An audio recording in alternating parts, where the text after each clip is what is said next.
From the earliest silent movies to the contemporary movies of today, Hollywood has been the shining center of Southern California for all things movie directing, producing, writing, acting, and every other aspect of creating the craft of film.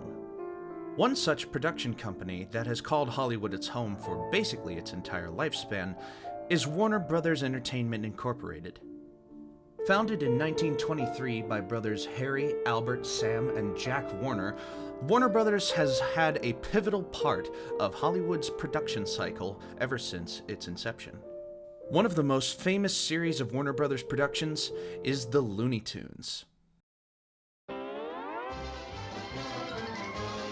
Anybody who has ever had a childhood has at least heard of the Looney Tunes, the funny cartoon characters who have been synonymous with Americana for basically their entire life. Bugs Bunny, Daffy Duck, Elmer Fudd, Yosemite Sam, the list goes on, but all of these characters are synonymous with a Saturday morning cartoon. And before they were given their title of the Looney Tunes, they actually existed in a series of cartoons called Merry Melodies. The concept of Merry Melodies is basically the same as Looney Tunes, except it focuses a little bit more on the musical aspect. However, despite all this, the Warner Brothers Entertainment Company has a bit of a dark spot in their history. There is a series of 11 cartoons, simply known as the Censored 11, ranging from the years 1931 to 1944, directed by some of the most prestigious Warner Brothers alumni, Tex Avery, Friz Freleng, Bob Clampett, and Chuck Jones himself. These 11 cartoons have extremely prejudiced depictions of certain groups of people displayed within them. The most egregious example of which would probably be 1943's Coal Black and the Seven Dwarfs. Well, hallelujah! A crude reimagining of the Snow White and the Seven Dwarfs story where all of the primary characters are reimagined as racist depictions of black people. Coal Black and the Seven Dwarfs, as well as other cartoons among the Censored 11, have been preserved on such websites as archive.org, but they have never been publicly distributed after their original airing, aside from 3 which sit in the public domain. However, there are some cartoons that the Warner Brothers made that did not end up on the Censored 11 list, which still have some problematic depictions of people of color. And in some cases, these cartoons still show up on the Warner Brothers Entertainment Company's discography of cartoons. Many activists look at this and say that this is a negative move on behalf of the Warner Brothers Entertainment Company to allow such egregiously racist cartoons to exist within their catalog. To combat this, the Warner Brothers Entertainment Company put together a statement. The cartoons you are about to see are products of their time.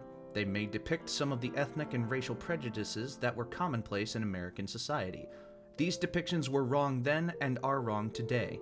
While the following does not represent the Warner Brothers' view of today's society, these cartoons are being presented as they were originally created, because to do otherwise would be the same as claiming these prejudices never existed.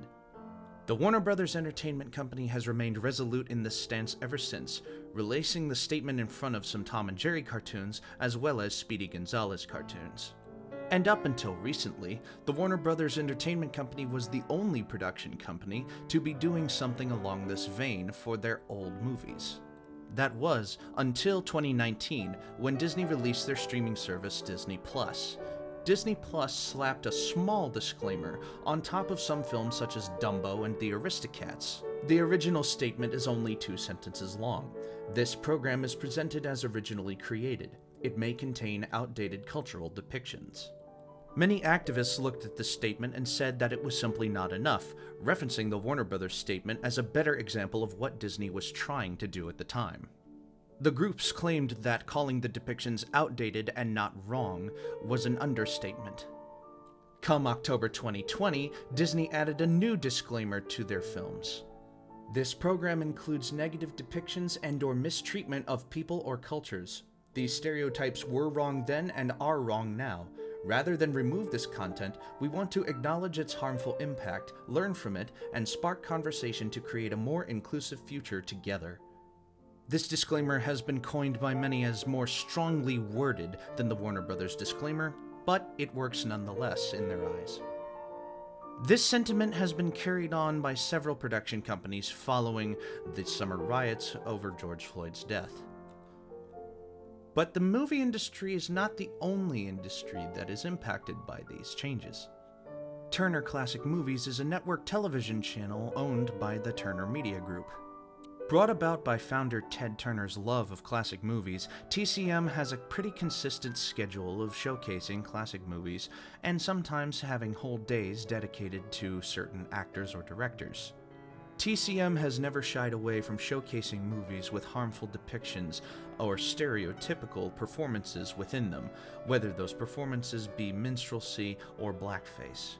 Turner Classic Movies has taken to giving disclaimers ahead of these movies not in the form of a written disclaimer, but in the form of a part of a monologue given by certain presenters on the network. Take this excerpt from a Dave Karger monologue in front of the film I'll See You in My Dreams. But she would continue to reign as a top box office star year after year for nearly 2 decades. Before we see the film, I just want to let you know that Doris Day does wear blackface in a brief scene in which she is portraying singer Al Jolson. It's certainly jarring for audiences today, but it was a common practice for entertainers at the time this film is set. From 1951, also with Frank Lovejoy, James Gleason, and Mary Wicks, I'll See You in My Dreams. The scene that Dave Karger warns about only lasts for about 2 minutes, but it has enough of an impact that the warning does make sense. Toot toot toot, say goodbye. Toot toot toot, say don't. Hollywood has always been a center for cultural change, and in most recent times, the cultural change has been a shift in the viewpoint of race, whether it's a call for a diversity quota or the ever-pervasiveness of cancel culture. Racial identity has taken a much stronger stance in the eyes of Hollywood than it ever has. Despite this, movies should never be censored from their audiences, and companies like Warner Brothers and Disney and Turner Classic Movies stand as a testament on how to present problematic material without causing any more problems. Tell how sad it makes me, kiss me, tootsie, and then I'll do it all.